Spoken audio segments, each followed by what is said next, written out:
महमूद खान अचकजई साहब ने एक आप कह सकते हैं कि रिक्वेस्ट की फॉर नाउ कि तहरीक इंसाफ को ये कॉल वापस ले लेनी चाहिए, तो क्या तहरीक इंसाफ इस मशवरे पे अमल करते हुए नजर आती है आपको?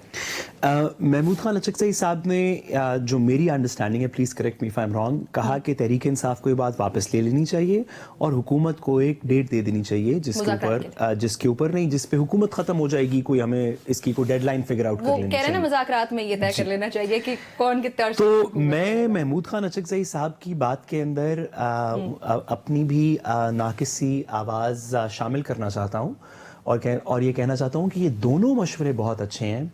पाकिस्तान की दोनों चीज़ों में बेहतरी होगी कि ये हुकूमत भी चली जाए और नाफरमानी भी ना हो।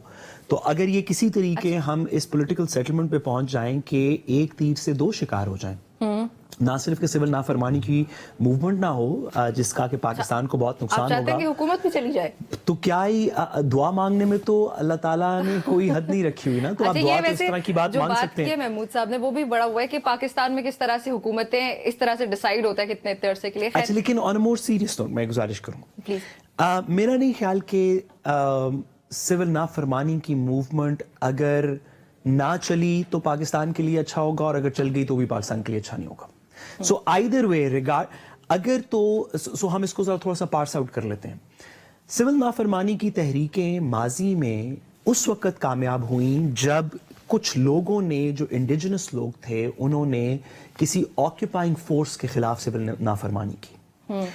जहाँ पे कॉलोनियल पावर्स थी वहाँ पे सिविल नाफरमानी हुई। यहाँ पे पाको हिंद के अंदर जब ब्रिटिश राज चल रहा था तो सिविल नाफरमानी की मूवमेंट्स कामयाब भी हुई। इसी तरह सब सहारा अफ्रीका के अंदर हुई, लैटिन अमेरिका के अंदर हुई, जहाँ पे कॉलोनियल पावर्स एग्जिस्ट कर रही थी, जहाँ पे ऑस्टेंसिबली एक डेमोक्रेटिक गवर्नमेंट हो, जमहूरी ताकत हो।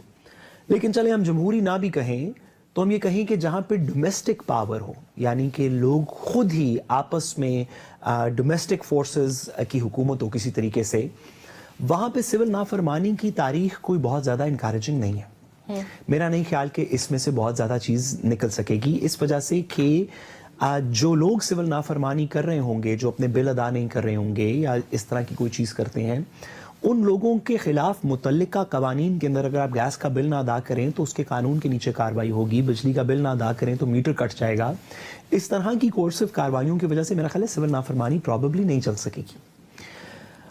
और मेरी दुआ है कि ये ना चल सके और कोई सियासी हल निकले, इस वजह से कि अगर ये चल पड़ी, अगर माजी की तरह हम नाकस और बेबस से तज्जियाकारों की जो इमरान खान के बारे में प्रेडिक्शंस हैं, अगर वो माजी की तरह फिर से गलत निकली, आपको याद ही होगा मुझसे तो बहुत बेहतर लोग जो प्रेडिक्ट करते हैं पॉलिटिकल सिचुएशंस को, उन्होंने ये प्रेडिक्ट किया कि इस पार्टी का सफाया हो जाएगा, ये कहीं की नहीं रहेगी, अब खत्म शुद, अब दीगर इस तरह की बातें। इन पाकिस्तान की सियासी तारीख में कोई पार्टी खत्म नहीं होती। और इमरान खान साहब ने इन तमाम प्रेडिक्शंस को गलत प्रूव किया। तो मेरी प्रेडिक्शन के वाकई ये नहीं चल सकेगी, इतनी कारामद शायद ना हो सिविल नाफरमानी की मूवमेंट। अगर इमरान खान साहब ने इसको डिसप्रूव कर दिया माजी की थ्योरीज की तरह, तो पाकिस्तान का मजीद नुकसान होगा, क्योंकि पाकिस्तान की इकॉनमी इस चीज़ पे रेस्ट करती है कि आप और मैं सेल्स टैक्स ऑन सर्विसेज के पैसे देंगे, कोई अपने मोबाइल के फ़ोन के ऊपर टैक्स देंगे, कोई बिजली के बिल के ऊपर टैक्स देंगे। अगर ये चेन ब्रेक हो जाए तो हुकूमत क्या, किसी भी पॉलिटिकल पार्टी की गवर्नमेंट हो, तो पाकिस्तान की इकोनॉमिक मशीनरी नहीं चल सकती।